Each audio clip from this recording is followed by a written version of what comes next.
McCallpack. Welcome back to the podcast. You, of course, are now listening to Welcome to Beacon Hills, a Southgate Media Group podcast dedicated to all things Teen Wolf over on MTV. I am one of your co-captains, Lilith, and joining me, as always, is Dahne. Hello and welcome back. It's so good to be talking about Teen Wolf again. I am very excited about this season. I'm very excited about this premiere, and I hope that you are very excited too. I hope everybody had a safe and happy holiday season and Happy New Year. It is still appropriate to say so for at least a couple more days. Without very true. So Happy New Year, guys, and welcome to your new reality, Teen Wolf Tuesdays. I miss Moon. I know. I gotta say, it is a little weird, and I'm not quite sure Teen Wolf Tuesday has quite the same ring to it as Moon Day does. It's definitely one of those weird long hashtags that they love, so maybe that's why they did it, not just for snark. I'm not hashtagging that, so they're out of luck. It's too long. I don't have enough characters as it is in order to say what I want to say about Teen Wolf. To 9 p.m. Is that permanent, or was it just because of... It's because of the Shannara Chronicles. So we're still going to be at 10, or no? Yes, I believe so. The Shannara Chronicles is definitely a little bit more than Teen Wolf is, so it makes sense that it would have the later time compared to Teen Wolf. Yeah, okay, good. With that out of the way, we are talking about episode 511. I feel like it should be 513, but it's 511, the Last Chimera. Synopsis for this is, in spite of the deep rift in their friendship, Scott and Stiles must strive to figure out what's behind the mysterious infection that's seemingly killing Sheriff Stilinski. Mm-hmm. Not to mention there's a few other little issues hanging around there, too. Few being sarcastically understated here. But there might be a little bit of a steampunk scientist thing. There might be a little bit of a Theo thing. There's quite a lot going on in this episode. Did you do any spoilers by chance? I know I didn't. I didn't even watch the trailer that premiered on New Year's Day, so. I did not watch this trailer that premiered on New Year's Day, but I had already seen the episode at that point, so it didn't really matter. Yeah, I didn't do any spoilers, so it was just like, oh, okay. So like when I saw the episode, I was just like, oh, Theo's still a thing, and it looks like he's still gonna be a thing. All right. You know what? I would much rather have Theo as a theme than the steampunk scientist. But they're still there too. Rid of them. Yes. I know, and they've got to get rid of them because just like just like 3A, when we had way too many villains and far too few episodes, we currently have just as many villains and fewer episodes. So yeah, I'm something needs to be done. But I like the way that this episode opened. I like the way that this episode closed. It's some of the middle part where I'm just like, oh. And this wasn't like a dialogue-heavy episode either. It was kind of weird. And I think that's why I ended up liking it a lot. Because a lot of the Teen Wolf dialogue tends to be really cheesy. Yes. Purposefully cheesy. Possibly. No, I was like, I don't even know about that anymore. I'm not so sure. But yeah. I do think that this is one of the better episodes of season 5, if we're including 5A. Also, I like season 5A a lot better than you did. But for me, I think that my number one goal was to reestablish the relationship between Scott and Stiles. And though this episode does not completely do that, we start working that way. And Scott and Stiles have more time, on-screen time together than they had in all of 5A after the first 2 episodes. Yeah, I know. That's something that I really enjoyed about this episode. So since we're in a good mood, I guess we should keep the party rolling and talk about our top favorite things. We'll do top 5 favorite scenes, then we'll move to lines, and then moments, and then of course we will get into the bad, stuff we don't like. The bad and the ugly. The Liam. Oh, we'll get there. Trust me, ma'am. Shots fired. I'll start. I will say that my absolute favorite scene in the entire episode. The reason why this scene alone actually raised it up one part of a grade level was Scott refuses to leave Stiles, or refuses to let Stiles leave without him. When he steps in front of the car, which is not the Jeep, sad. Yes. But when he steps in front of the car and basically says, nope, not letting you leave, we're going to do this together. I love that Scott is fighting for his friendship. Stiles is not quite so sure about that, but I thought that it was a brilliant move. It showed a lot of leadership on Scott's part. He's not going to just let Stiles go off on his own. He realizes that they do need to work together, that their skill sets actually complement each other. Something we knew since season 1. Episode 1. Yes. Actually, that first scene. So, anyway, I thought it was just a really great moment, not just for Scott and Stiles to start reconnecting and to start ending what's severing them, but also because I think it showed Scott in a real leadership position, knowing that you can't just go on emotion, and he appeals to Stiles for his dad as well, which was a really smart plan. Okay, my favorite thing about this episode isn't necessarily a scene. I would say that people are starting to realize something is going on in Beacon Hills. So whatever was in the water is gone. We got Hot Doc asking questions. We got Deputy Redshirt asking questions. And they just might get answers because, I mean, this is a really big thing that supposedly is about to, like, come to Beacon Hills. And I think we need all hands on deck at this point. And so if they're trustworthy, I mean, they're basically auxiliary members of Team Parent. They're just in the dark at this moment. So I think we need that, and I like that. Oh, those are two things that made my best of one. I love that Deputy Redshirt is like, that's it. And I'm thinking about a transfer. One of my favorite lines. Me too. It's like, finally, somebody has the right idea. Everyone's like, ooh, let's get some safety. Let's go here for safety. Let's go here for safety. The only safe place is out of Beacon Hills, out of Beacon County. Exactly. Just get out of California. You know? It's all going to get swallowed up like Sunnydale. Exactly. So I love that she finally gets that, you know, this is not the right place. And then Hot Dog coming after and pretty much calling out Mama McCall. I was like, oh, he is smart. You're more than just a pretty face. Yeah. Hey, I don't care about all your freaking Harvard trophy wall thing, whatever. But man, if you know that Mama McCall is the end all and be all of everything in Beacon Hills, then you are smart. Because that is one woman who she knows what's going on. She knows what to do about it usually. Not in this case, but usually. And she can make every single person in the room start making sense. So Mama McCall, all hands up for you again. And Hot Dog, I'm impressed. One of my other really best things about this episode for me is, of course, when Sheriff wakes up. I like that we are not prolonging his illness. I would not have been able to handle it if I spent 10 episodes worrying about Sheriff dying. I just wouldn't. So I'm hoping he's not the last Chimera. I'm just going to tell you right now. But I do love that they resolved this in the first episode, and that moment when he wakes up and he tells Stiles that he's still there, and Stiles grabs his hand, and I was just like, oh, this is awesome.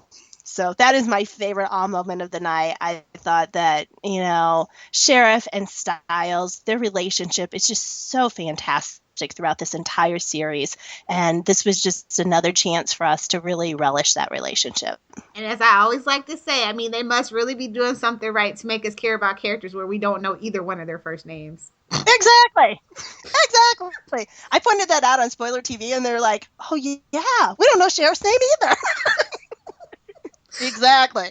I just really love that relationship. I do, and it's right up there with Stiles and Stiles and Melissa and Scott and Melissa. Yep. And another thing that I really liked is Mama Martin. Her scene with Lydia and Stiles comes in, and I mean, she just realizes, like, she knows more than she lets on, and at this point, things are really bad for Lydia. She's just really fighting for her daughter. Like, I mean, the pack really has kind of let Lydia down, and it's nice to see somebody step up for her. You mean like in season 4, where the entire season they let her multi-million-dollar body wander off on her own? Just staring at a wall, out in the woods, on the bayou. What the heck? Yeah, I liked it too. I liked it not even so much that because she was standing up for Lydia, and not even that she was actually there for Lydia, because let's not forget that Lydia's parents were absent for like the first 3 seasons. So I like that she was there, first off. But I also like that it gave us a moment of vulnerability for her mom as well. We had that revelation at the end of last season that she actually does know what's going on, and then they didn't follow it up. And now her daughter has been basically screwed over by the supernatural again. And she's just had it. She's done. And I thought it was a really powerful moment. I also thought there was some really good acting in there. And so it's nice to see her getting some challenging material to work with. I'm telling you, she just needs to run for mayor. Or better yet, you know what? I've been thinking about this. Like, okay, so if anybody who's watched like the first 2-3 seasons of Vampire Diaries, right? So anybody who remembers Aunt Jenna, I feel like Lydia needs an older sister, and that would be the perfect actress to play her older sister. And then we can have like a mini Vampire Diaries, awesome lady Vampire Diary reunion. Just throwing that out there for everybody. Okay.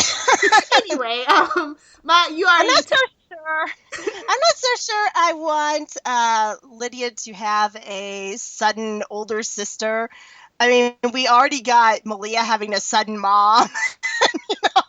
I think our family relations need to stay relatively stable on Teen Wolf. She comes back from college. What the hell happened to Beacon Hills? It's perfectly fine when I left. And then everybody goes, "Oh, this is your sister that you've never talked about once?" They have a Spencer and Melissa Hastings relationship. Shout out to Pretty Little Liars, since Mike's on here now. But anyway, you have touched on two of my most favorite scenes already. But another scene that I really enjoyed was Stiles just crumbling the pieces over his dad's insurance, and Melissa just kind of comes in and goes, "Hey, I got this." I adore those two together. I really do. Mm-hmm. Well, and I will add to that. First off, every scene with Mama McCall and Stiles was awesome. She is a calming factor. She is basically his mom. I like that even though her kid is basically in a rift with Stiles, she's still there for Stiles, and she knows that he needs her and needs her badly. But I also like when he's alone, because that gives Dylan O'Brien the chance to really pour forth those emotions again, and no words needed. So Stiles crying alone in the waiting room, that's a top moment for me too. Oh yeah, heartbreaking. I'm just like, damn it, Scott, where are you? Why did you have to have a concussion now?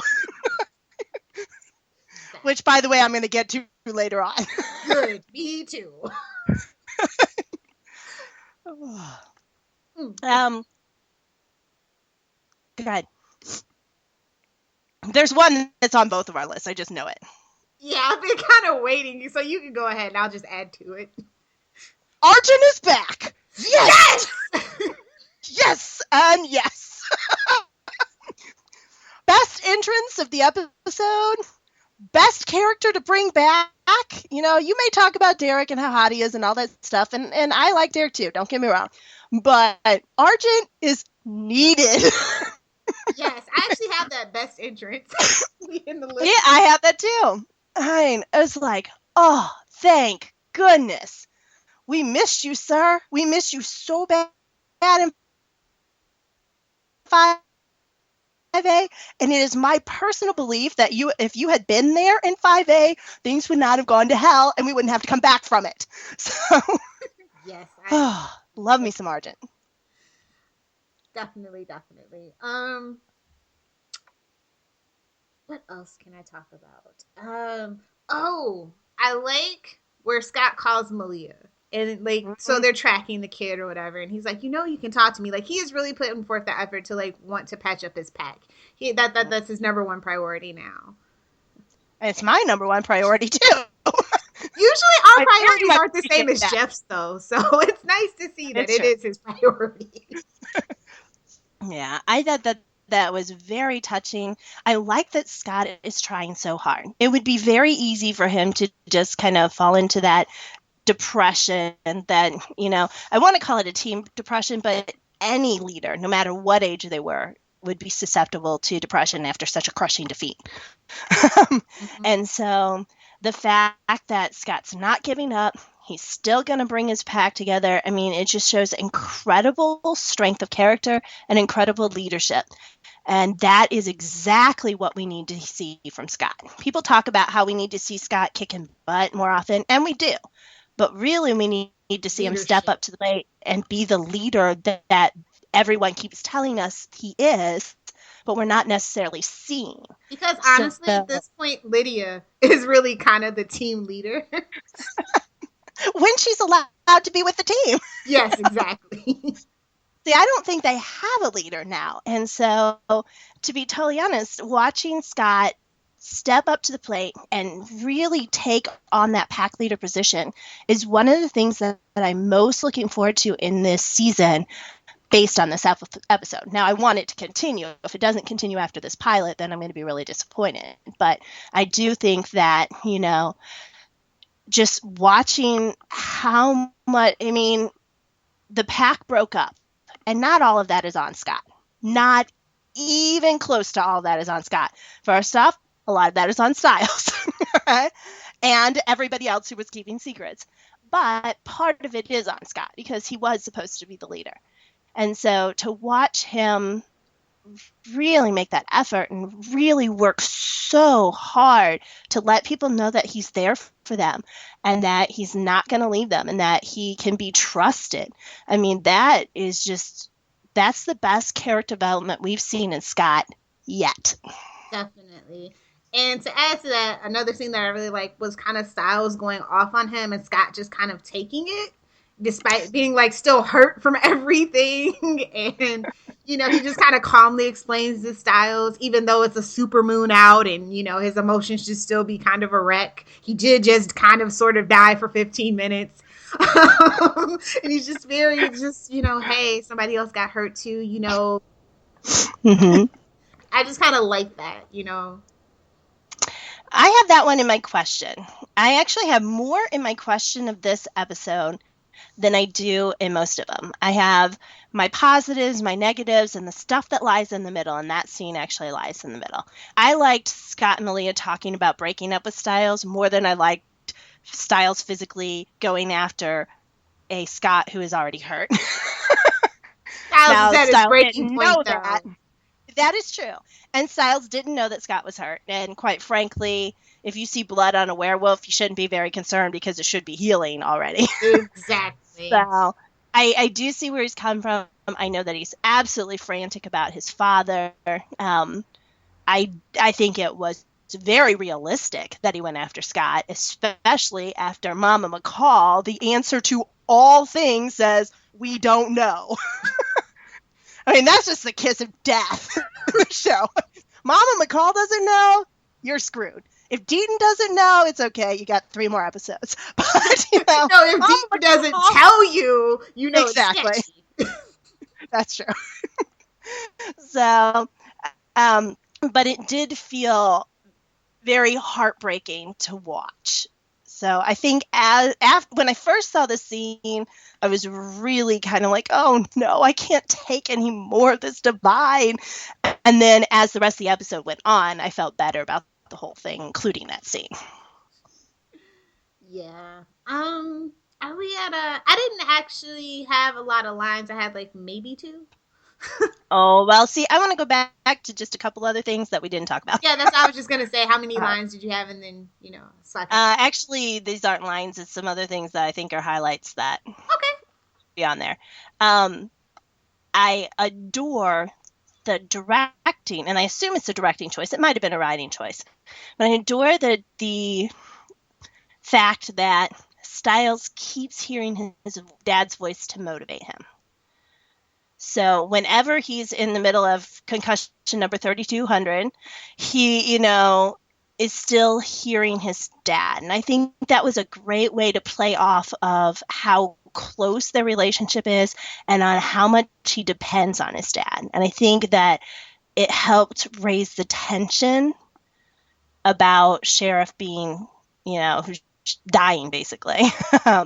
So I thought that was fantastic. I love, love, love that Scott is smart again.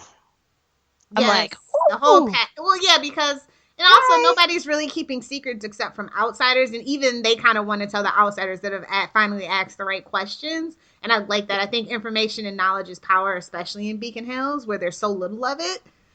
Exactly, and quite frankly, that is the reason why the pack fell apart. So it feels like at least they're learning their lesson. If they didn't, Malia has not learned her lesson. We can tell you that right now. But other than that, it really does feel like they're starting to grow from the experience. Well, her arc demands that, though. That is true. But I do I would have been upset if they had broken the pack apart and they didn't learn anything from it and they didn't grow from it. And already they're starting to grow from it. So I think that is a really good sign of hope in there. But I love that Scott figures out that it's a different chimera that attacked Sheriff. That's the first lead that they have to go on. And I also love, and people I don't think are going to really think about this a whole lot, but he figures out that what Lydia leaves at the Nematon is a warning. Mm-hmm. So he's already got some suspicion that something's going on. And I think that both of those things are, again, a good leadership. He's using his brain. He's not just reacting from emotion. I just think that was really, really awesome. I also like, where is it? I like that Hot Doc goes ahead and does what Mama McCall says, even though he doesn't think it makes any sense at all. She is literally telling him, you need to have an operation on this guy because I'm telling you so. Go do it. And he does. He was already dying. What else? What else harm could it hurt?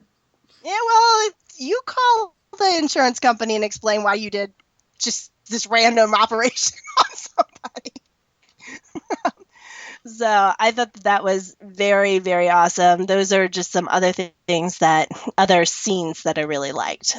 As far as lines go, my number one line is, of course, between Scott and Stiles, and it's the whole conversation that they have while Scott is standing right in front of the car. I'm just going to read pieces of it because there are parts of it that I don't like. But I like how Scott says, you can't do this alone. You need me. You need all of us. I like how Stiles is skeptical because Scott didn't trust him before. I think that's really realistic. I love how when Stiles says, you don't even know the real story. And Scott goes, I don't need to. Yep, that's my favorite. I'm like, oh, where's the rain now? Thank you. And it's just that it's finally an implicit trust of, if you did something, I know you had a reason. This isn't the time to talk about it. We can talk about it later, which is not anything that he's saying, but it's what I feel he's saying. Also, when you add in the Malia conversation later. And then I love how he says, all that matters right now is your dad. And then he gives the best pep talk he's ever given, because let's face it, a lot of times his pep talks are a little, yeah. So, and he's like, we survived an alpha pack, a dark druid, professional assassins. I'm We like, can survive Peter. red doctor and chimeras. Me too. I'm like Kate. Bad writing. You survived Liam as the focus for season. I mean, you survived season 4. Come on. But yeah, I just thought it's exactly what I needed to hear. It's not just what Stiles needed to hear. It's what I needed to hear from Scott. And so it is by far my favorite part of the dialogue of this episode. Yep. I totally agree. The only really line that really stuck out to me was Stiles' classic snark. Since when is anything internal minor?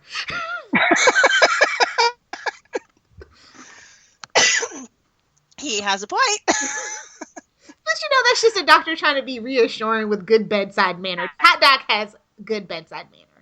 Oh, yeah. And, in all honesty, he doesn't need as much of it as other people do. And he's a beacon hill, so quite frankly, the fact that he doesn't kill you is good enough bedside manner.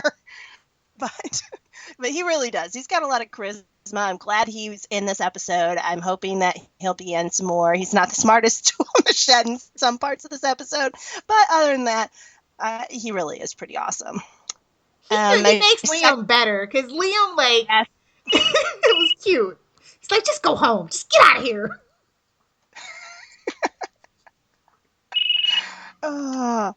Yeah, he's got...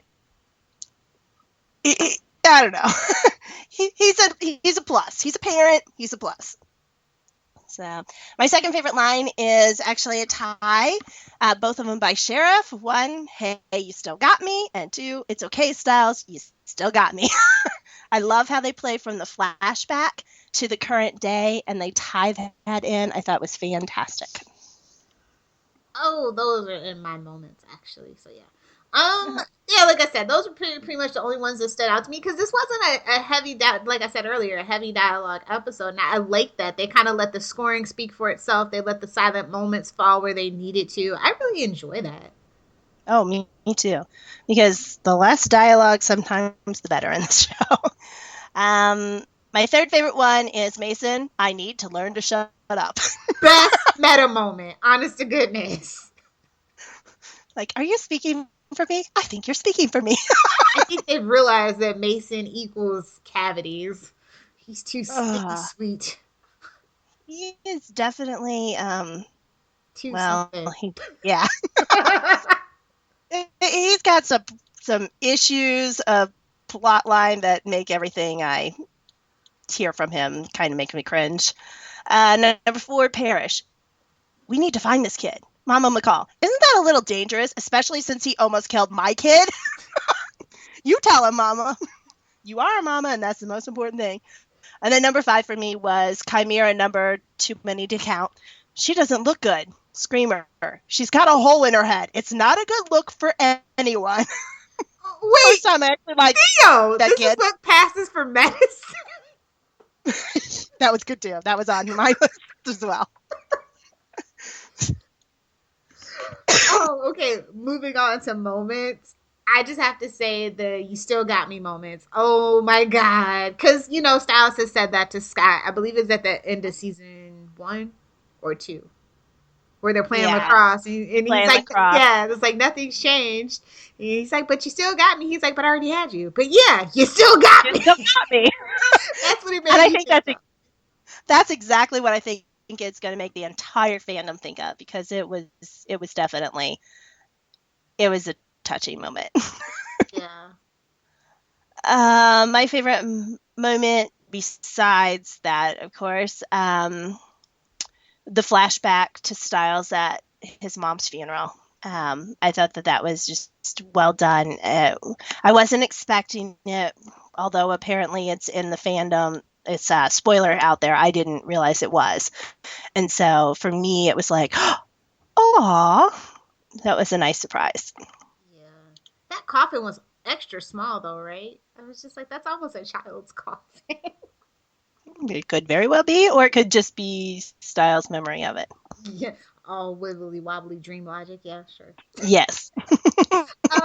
Another one of my favorite moments was Mason's reaction to Liam ripping out the page in a book in a public library. Like, you're so rude. I was like, this is also reason 1,672 why I don't like Liam. He defaces books in a public library. Like, who does that?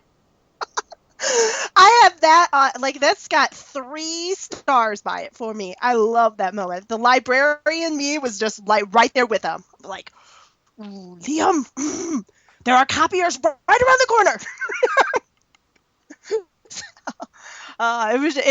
It got my best reaction of the whole night. My favorite silent moment is Mama McCall reassuring Scott, Malia, and Argent with just a look. I think that she does that powerfully.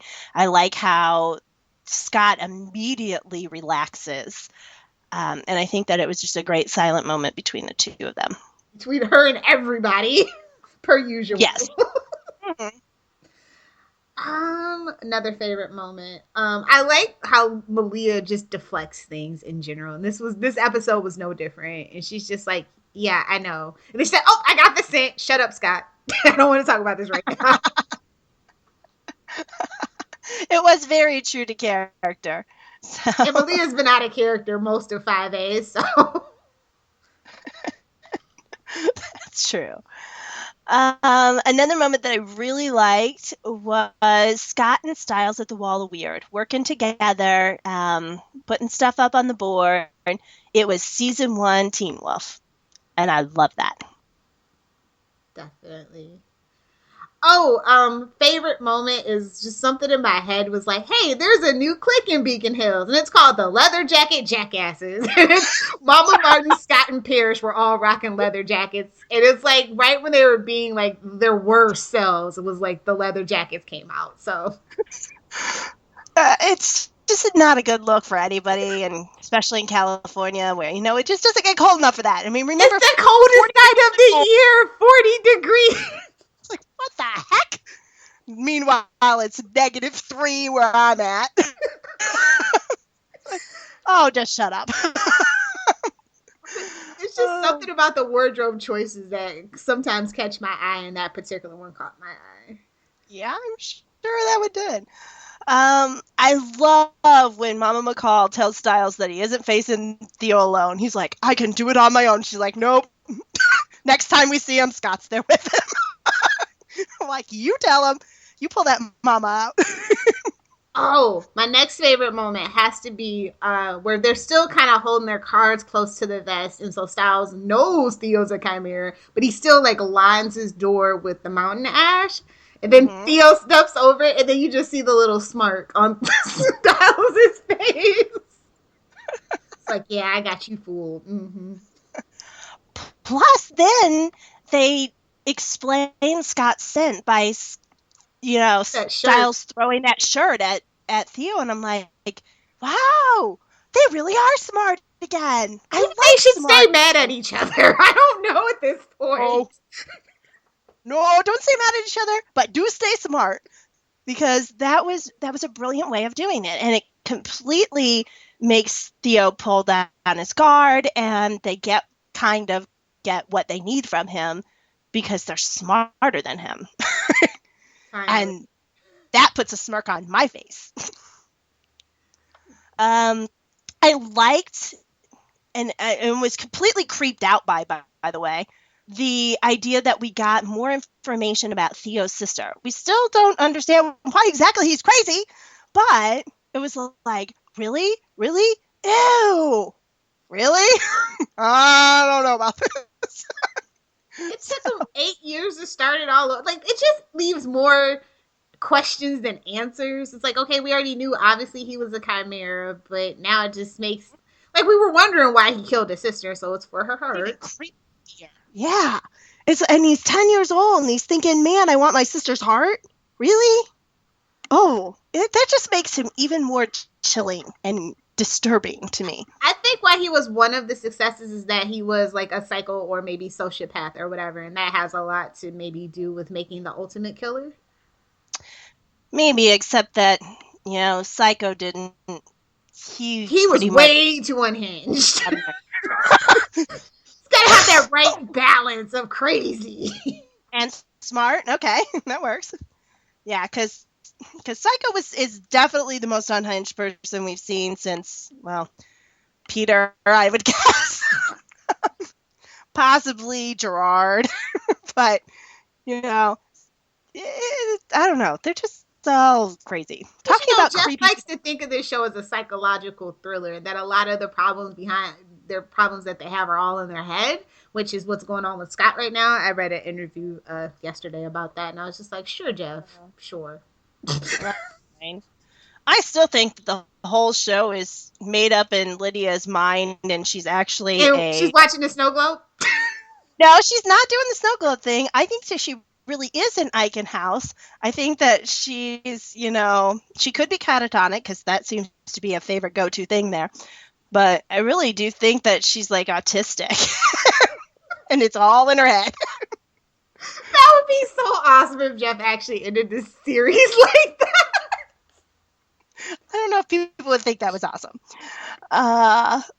Another moment that I really, really liked, Valak telling Creeper Orderly that Lydia could shatter his brain. He didn't keep that in mind, though, from what we saw. No kidding. Yeah, no kidding. But, I think that, I would not be opposed to seeing Lydia shatter his mind. Me too. I'm just telling you that. Maybe that's foreshadowing. Maybe, and I would be happy if that was it. Like, Valak was in the ambulance? Really? It's like, aren't you supposed to be locked up? Yeah, but after the Kira thing, he took over the... Oh, God, the patients are... The patients are in control. Of the nut house. Oh, God. Yep. Yeah, I really do think that is exactly what's going on. So, yeah. I also loved when Malia told Scott that they were going to die. She's just like, are you crazy? We're going to die. Scott's like, no. I even called another person. I got this. And I'm like, is that really going to work against the steampunk scientists? No. That's on my bad stuff. And since I'm pretty much out of the good stuff. Okay, on to the bad and the ugly. Yeah. Can I just say I want to give Mason and Liam an award? Ooh, this should be snarky. Best time to go to the bathroom. Yep. What? That's when you see them, just take your potty break. When you see them on the screen. Okay, I'm like, why would they need to go to the bathroom? I get it. This is when the audience needs to go to the bathroom, and I would 100% agree with that. But I will add to that the absolute worst thing in the entire episode, which was not them, surprisingly. Parrish's wet dream about Lydia in the shower.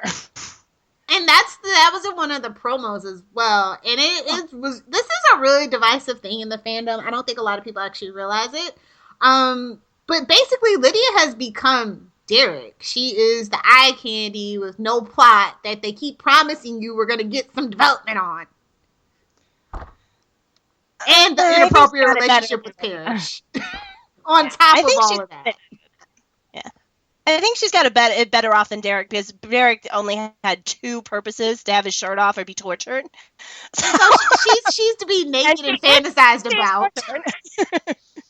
And yeah, it's just totally inappropriate, and every time it makes me hate Parrish. I liked Parrish at the beginning. I was okay with Parrish in the middle. Now I hate him and want him to die. So you might get your wish by the end of this season, though. I will never get my wish because he's too popular in the fandom, but I would really like that. All I know is that he needs to go.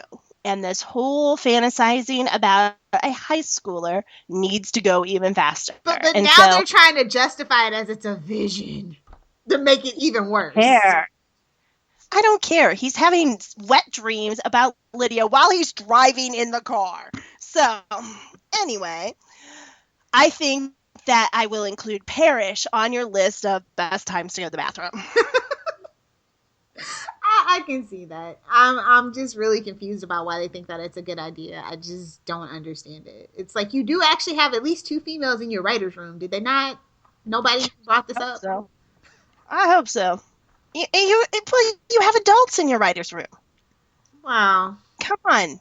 I don't know what sick fantasy you've got going on, writers, but knock it off. This is not Lolita. I'm not watching that show. Okay, this is just a small thing, but I just want to bring it up. Scott's pack symbol is not the best thing.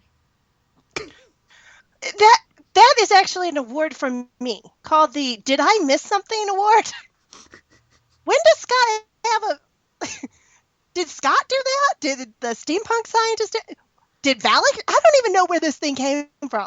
Well, they were down in the tunnels, so I just assumed that it was Scott thinking maybe that Theo would try to find it. I don't know. We'll have to find out about it, but I hope that was just like a red herring or something. That's an awful pack symbol.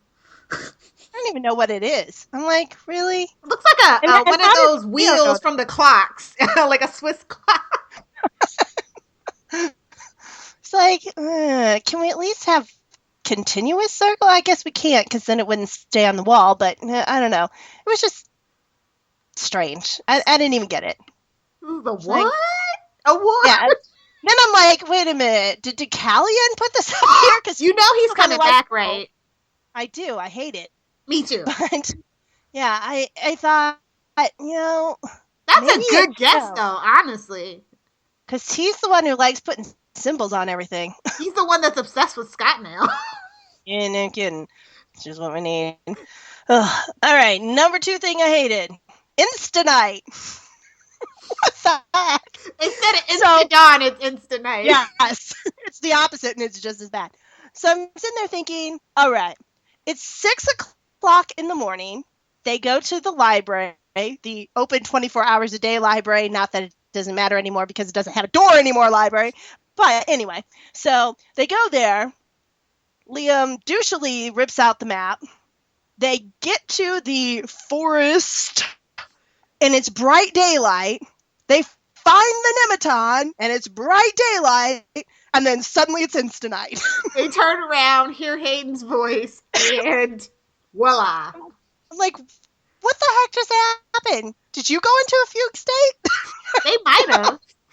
The Nematon is magical and illogical, Dawn. I'm like, oh my goodness, this is just terrible. And what exactly was the point? Was it so that they wouldn't see all of the police people and the police car sneak up on them? Way to use your werewolf hearing, Leo. What the heck? Nothing about that scene made any sense at all. Nothing. Yeah. Okay, my worst thing about this episode is not only that I got the confirmation checkpoint, but like Mason kind of reiterates it and even figures it out more. And of course, I'm talking about the Nematon can only. I was being so sarcastic when I said this, that the Nematon can only be found when it wants to be found. But basically, that's the truth. And nobody figured, hey, use your damn werewolf vision.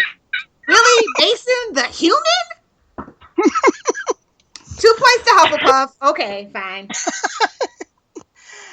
Yeah, that's on my list too. Because of course, the very first person who can get it, figure out where the Nematon is, that isn't Parrish in a fugue state, or Lydia in a fugue state, is of course super special snowflake Liam, with his handy sidekick Mason the Brain. Oh my goodness. I'm tired of Mason being Giles. I'm tired of Liam being super special snowflake.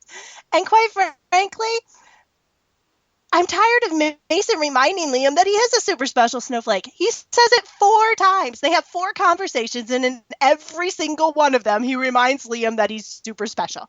I think they're trying to make him the pep talk king. They're trying to like get Scott out of being the pep talk king and giving it to Mason. I think that they want the audience to conveniently forget that Liam tried to kill Scott, and so no one holds him responsible for it at any point of the entire episode. No one. You know? First off, it was a waste of time for me to see Liam beating up Scott again. That is already etched in my mind. I don't care about Liam's PTSD. And second off, he is responsible for part of it, so somebody better bring that up. Yes. And third, Mason, shut up. You were right when you were talking before. Ugh. You know, if we would have took them out of the episode, I mean, literally nothing would have changed. I mean, we could have still had just Hayden finding the body without them, honestly. Just saying. That's when you know you are a survivalist character. Absolutely. Well, and it's like they want them to take over Teen Wolf by giving them their own total separate storyline. It's not working for Lydia, who I like. All it does for me is make it easier for me to skip. I can fast forward through everything Liam and Mason and not be worried one bit that I'm going to miss something important. Or at least important to me. So, so I'm like, yeah, just shut up. Yeah. I feel you. Honestly, it wasn't too much that I didn't like about this other than Mason and Liam and the whole Hayden. Like, I really feel like Theo's Brat Pack, which is what I'm calling them now, by the way. Ah, that works. Like, I don't know, like, it's like, okay, all these people died and then Theo brought them back, and it was just like, everybody except for the person Stiles killed, because, hey, let's just still have that hang in the air. Yeah. But Liam gets to be resolved of his idiocy for not seeing Hayden on her deathbed because, oh, she's magically alive again. And she's part Jaguar, and the other dude's a berserker, and I'm just like, ugh. And that got an award, too. That was also on the, did I miss something? That's part 1, actually. Are they ever going to explain why Jaguars and berserkers have any connection to each other? Or are we just supposed to be like, oh, it's Kate, moving on? Well, they kind of sort of tried to explain that they just didn't do a good job of it when they brought it up. They said that the berserkers worshipped a jaguar, a goddess or whatever, and blah. Okay, so basically they're Ewoks and the Jaguars are C-3PO? Is that what we're saying? Yes, that's what we're saying. I don't get it. Nice topical reference, Dawn. Well, I will raise you your Hayden, and I will raise you 3 more Haydens. Seeing Hayden in the car reflection while Mason is talking about her being dead wasn't exciting. We already knew that she wasn't dead, so it had 0 point. Then we have Liam seeing Hayden alive. Don't care. Moving on. We already know this. And then we have Hayden and Theo's pointless tunnel walk. What was the point to see the symbol? Because there really was no point in that scene at all. Well, no, they were looking for the kid because he wants to finish out his pack or whatever. And he figures that if, she's part Jaguar, he's part Berserker, that's like, enhances it or something. But yeah, but basically it was just a dead symbol. Well, that's what they were tracking him for, to figure it out, whether or not he was dead, I guess. Yeah. But see, that seems like filler to me when we could have had more Sheriff and Stiles time. That's exactly what I said. It was definitely filler. And hey, here's a symbol that probably Deucalion drew to announce Scott's Alpha Pack, Ultimate Alpha Pack will be back. Better than ever reformed, forged in the bonds of fire of a Hellhound's death. Or treachery. Hellhound death, that works for me. All right, I have lots of other things that I don't like, so I'm going to just really very quickly go through. We have wonky werewolf powers again, and I don't know why. Some scenes were way stretched out too long, including Scott's falling down scene. All the freaking slow-mo we got again. Did we really need Theo's pack in slow-mo? Really? You sure about that? I mean, twice. Sponsored by Panties, Dawn. Of course. And it really did look like that. Most of Parrish's scenes, including the fact that he was calling Deputy Redshirt, and he still didn't get it, even though she already told him that it's not going to happen. Stiles yelling at Hot Doc and Mama McCall. Actually, Stiles yelling at everybody throughout the entire episode. Got a little annoying at the end. I still don't understand why Valak felt the need to drill into Lydia's head if it's talking about memories. It's not like memories come out with the blood flow, buddy. It's Harry Potter. He's going to use the little...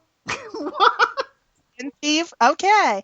Well, they didn't need to drill a hole in anybody's head in Harry Potter, so maybe he should be cut back on his movie privilege time. Then there's the 622 brain injuries in one episode.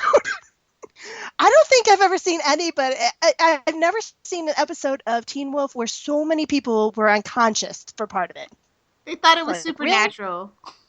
Like, what the heck is this? I mean, I appreciate, Yoda Sheriff coming into, Stiles' dreams and everything, but my goodness, they were like all down on the ground at some point. Just weird. Then we've got Hot Doc with an example of the worst parenting ever. And on this show, that's saying a lot. Oh my goodness, buddy. Ask the pertinent questions. If your kid is asking you, hey, is there a dead body here?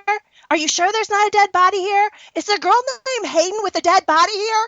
You should be asking some really, really important questions like, 1, why do you think she's dead? 2, what do you know about it? And 3, what the heck did you get yourself into and how can I help you get out of it? Instead, he goes, go home. You need to sleep. What the heck? I feel like Leo might be one of those kids who just asks stupid random things and Hot Doc's just like, oh, he's just in one of his moods. Just go home. Just get out of my face.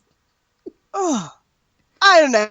If somebody asked me if somebody asks if a girl by a specific name who happens to be dating my son, which obviously they should know about because the two were not keeping it quiet.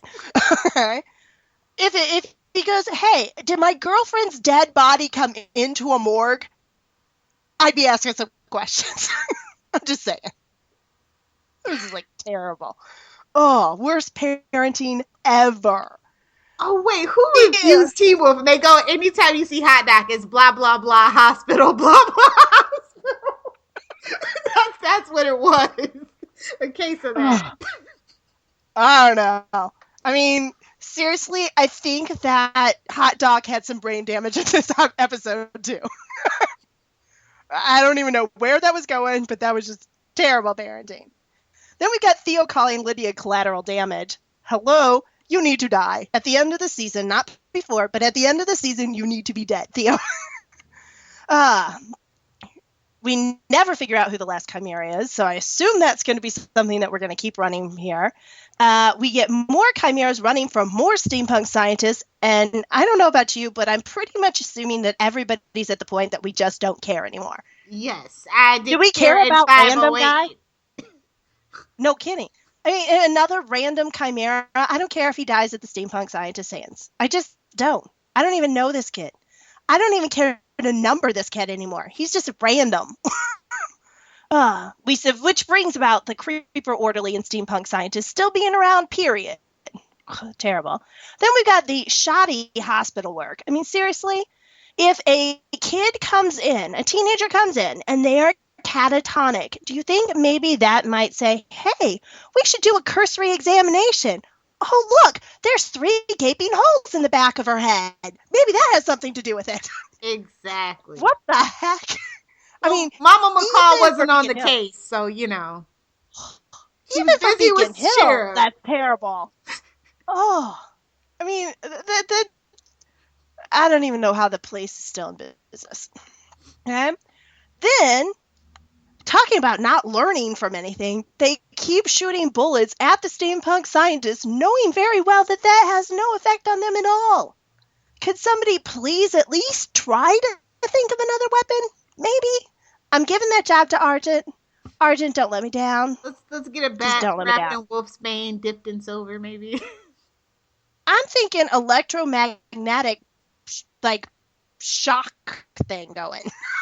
Shockwave. I don't know, but something needs to happen here because I'm about to call Cisco to take care of these freaking steampunk scientists. Best crossover episode ever. Yes, and yes. So all of those things are things that bother me, but the thing that bothered me the most is the thing that bothers me in the fandom as well, and that is when Scott says that Stiles trusted Theo, and I just don't see that as. When did that happen? Yeah, I mean, did he go with Theo? Did he use his car? Yeah, but throughout the entire time, he's talking about how he does not trust Theo, and I don't think that he ever trusted Theo. So the idea that we're going to keep saying that he did, And it's one thing if the fandom keeps saying that he did, because I rarely agree with the fandom, period. But then for the show to say that he did, that's just bad canon. Yeah, it's bad reimagining. Yes. And it just happened, so it's just like, you guys, it should be a little fresher in your memory. Yeah.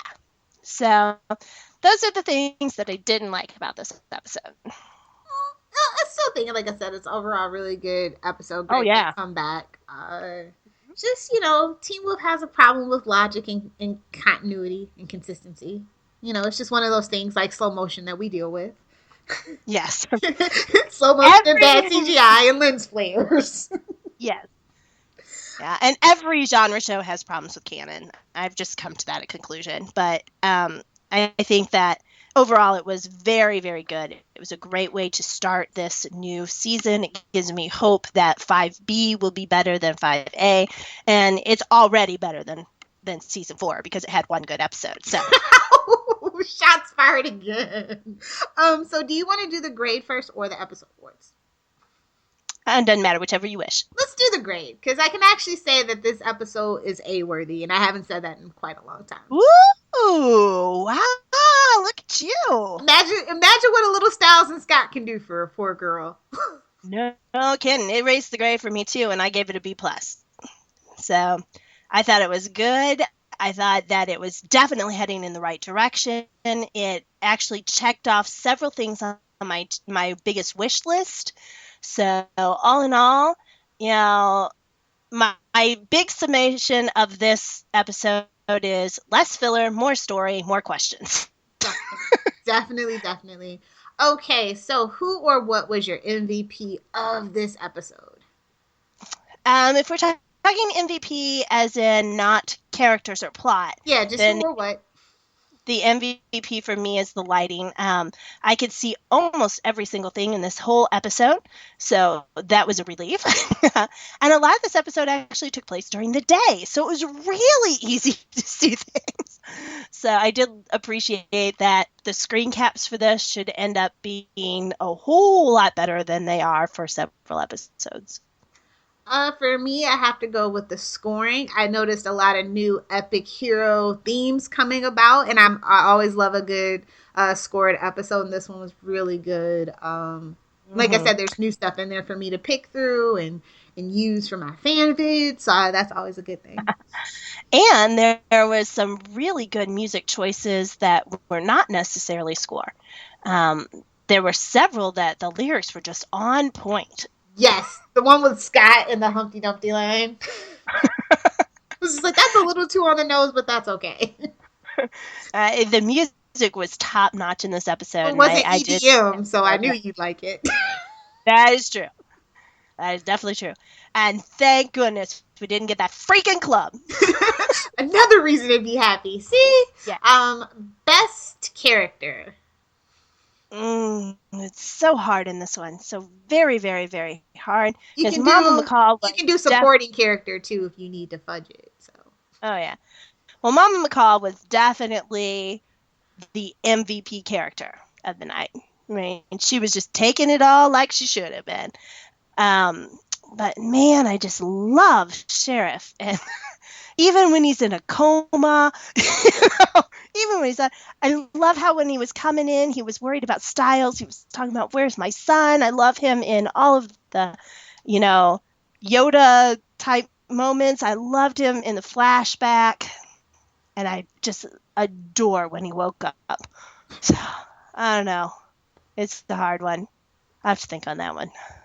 For me, it's going to be Scott. Like, even though he fell, he got back up, and he really is trying to piece his pack back together. Like, they made it a point to not waste any time with that, and I think that that's very smart. Mm-hmm. It was great character development. He's we're back to seeing that compassionate Captain America, Scott, that I love so much, and it's just been so long. And, of course, Mama McCall, because she makes everything better. Spoonful of sugar with medicine and all. So apropos for her. Oh, yeah. Yeah, I think Scott definitely 100% earns best character growth, without a doubt. I mean, and he was just awesome in this one. He is the best character in this one as far as just making you want to stand up and root for someone. Yeah, Yeah. I was all like, rah, rah, Scott. I was like his own personal cheerleader when I saw this, even in the fourth time. I only saw it 3 times, so you got one on me. Let's see. Oh, best character interactions. This one's really tough too. Incredibly tough because, I gotta give a shout out to Stiles and Mama McCall. Mm-hmm. They're always fantastic together. But I actually think that my favorite pairing in this one, interaction-wise, is Scott and Malia. Ooh. I think that they didn't have a whole lot of time, but the time that they had was just fantastic. And again, we get to see Scott being his leader self. We get Malia kind of brushing it off, but still being there for them. So I really did enjoy that interaction. For me, it's gonna be Papa Stilinski and Stiles, whether it's in the flashbacks or him waking up or Stiles just sleeping by his bed. I just really enjoy them together. They always just kind of give us, sorry for using this, the feels. Like they go out of their way to do it, and I appreciate that. But then Mama McCall and everybody else, let's be honest, she has chemistry. Yeah. She has chemistry with the bush in the corner of the hospital room. The pen that they use for the insurance forms, yeah. I will say that Mama McCall and Hot Dog, they were two that were on my short list of people to be on best interaction as well. Oh, yeah. Somebody actually gave Melissa the what for. I was just like, oh, excuse you, but you're right. Exactly. So, slow clap for you on that one, and then thumbs down for your parenting. It's always something. It's always a take and give. Let's see. Scene of the night. Scott steps in front of Stiles' car and will not move. That's not just the scene of the night. That's the scene of season 5. Oh, it's just everything I needed it to be. I could see that. But for me, it's Sheriff Stilinski waking up and seeing Stiles. And it's just like, oh, my boys. Number 2. Number 2 for me is Scott stepping in front of the car. He's just like, all right, not going anywhere. Get this light Toyota out of my way. What is this, aluminum? I'm a werewolf. Where do you think you're going? Yeah, when I did my top 11 things, 1 was Scott and 2 was Sheriff. So, yeah. What else do we have? Oh, line of the night. The conversation with Scott and Stiles when Scott won't move. I'm really easy to please. Get the 2 together and get the bromance on track, and I'm good to go. I still have to go with Mason. I need to learn to shut up. I'm just like, maybe the writers really finally realize. Mm-hmm. Hey, that's number 3 on my list. So I totally am for that one. Most memorable moment? Mama McCall. Let's see. Yeah, I'm going to give it to Mama McCall because I already talked about Sheriff waking up. So Mama McCall reassuring Scott, Malia, and Argent with just a look. This is a toughie for me, but I'm going to go with seeing Theo's sister's heart ripped out. Like, that totally shocked and surprised me. Oh, my goodness. Why is Lydia in the creek? What's going on? No! Not so big. She's walking on. I got I'm teaching geology right now to my 4th graders, and so, I'm looking at these rocks, and I'm like, what the heck? What kind of stream is this that has these huge rocks in it? Huge, like, rounded boulders. But yeah, I thought that was my most shocking moment of the night. It threw me off because we were still talking about Theo, and I'm just like, ugh, I'm so over this. Like, yes, he's crazy. I don't need to know why he's crazy anymore at this point. Just want him dead and gone with the steampunk scientist. Oh, yeah. Okay, so miscellaneous awards. Biggest, If you figured out how to live forever, why would your number 1 ambition be to create the perfect killer? Steampunk scientists, you need to rethink your life goals. What the heck was that? I can live forever. Great, I'm going to kill everyone. Okay. I just don't get it. It makes no sense. They want a pet that'll live forever, maybe? I don't think he's going to be a pet. I just don't think so. Not unless it's the pet that comes and bites you afterwards. It's like gremlins. They fed it after midnight and got it wet. Oh, is that it? Okay. I don't know. Any other ones? Oh, sure. Least effective bragging. We all know what parish is, Theo. Sit down. He's like, oh, I know. And everybody else in the room's like, yeah, old news. What the heck is wrong with you? And then my worst parenting and the nope, that's not even a little suspicious award is the same thing. Liam keeps grilling his dad about whether Hayden's body has been found. Way to keep him thinking that you're the psycho killer if you did it. Come on. Seriously, if my kid's like that, I'm going to be like, okay, how'd you kill her and what happened? Do we need to go run from the police? Do we need to go to the police? What the heck do we need to do? Seriously, buddy, if your kid comes up and asks you about their friend's dead body showing up, you need to ask questions. Lots of questions. Hospital, blah, blah, blah, hospital dog. Why exactly do you think she's dead? That should be the very first question.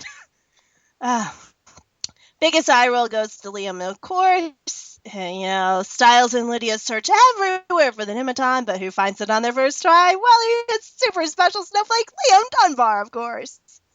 Yep. They're just annoying. And then I have the When in Doubt award. Just trust Mama McCall because she's always right. I don't care how wacky it is. She's the Fox Mulder of this story. She's just right. Just do it. Then we've got the Out of the Frying Pan award. First, Valak takes Lydia. Now Theo's coming after Lydia. Neither is a good alternative. This would be a great time for you to save yourself, honey. Just saying.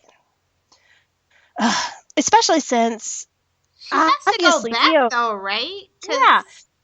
Theo obviously doesn't succeed, and Parrish obviously doesn't succeed because she has to be in Eichen House because we're now crossed to where we're at that point where reality is at the same place that Lydia was in the opening of 5A. So, I don't know. It's a little strange. Yes, it is. So, those are my biggest awards. And now it is time to wrap up this episode. We'll do some shameless plugs, of course. Dawn, would you like to go first? Absolutely. First off, you can always find me at Dawn1 on Twitter. That's at DAHNE1. That's the best way to reach me, so if you have anything going on, let me know. Also, I live tweet several different shows, and I'm going to start doing that on a more regular basis again this coming year. So if you live tweet Teen Wolf, let me know, and I will add you to my list so that I can maybe spotlight you on the podcast. You can also find me at my blog. That's at dawn1.blogspot.com, and also on spoilertv.com, where I write my weekly column on Mondays called Last Week in TV, where I review the things that I've watched and give out episode words for it. You can also find me on southgatemediagroup.com at the Red Shirted Podcast. That is the podcast dedicated to the 100. 100 starting up really soon. So if you are watching that show, I hope you check us out. We have done all of season 1, and now we're going to go into season 3, and then we'll hit season 2 again over the summer. So if you're loving the 100, then check us out at southgatemediagroup.com. Very cool. Speaking of Southgate Media Group, if you still use iTunes, please be sure to check out our provider page. Just type in Southgate Media Group, and you will see a complete list of all our shows, and also what are the hottest episodes within those shows on that list as well. As for us, you should go to Welcome to Beacon Hills in the iTunes store and rate, review, and subscribe. It is greatly appreciated. We are on Twitter at Beacon Hills Pod. We are on Facebook at facebook.com/Welcome to Beacon Hills. Our email, of course, is teenwolf.smgpod@gmail.com. And as for me, you can find me on Twitter at Lilith Hellfire. If you have a Tumblr, it's lilithhellfire.tumblr.com. I have 2 new blogs since the last time we talked. One is lilithhellfire.com. That one is just like about movies, music, stuff like that. Popculturepostmortem.com is more like and other Southgate Media Group podcasts, simply go to our website, southgatemediagroup.com, like really, truly and click on the donate button. So either way, be sure to check me out, leave me a comment, and I will get back to you. As much as you want. And thank Help you keep so this much for fun joining going us. by Don't forget to supporting give us this some feedback. and our other We'd love shows. to hear what you have to think. Thanks again for listening, everyone. Especially if you You're the have some best theories fans or in some the things world. that you may disagree with or agree with. We'd love to hear what you think about it. Anyway, until next time, always keep your pack close because, dude, it's Beacon Hills.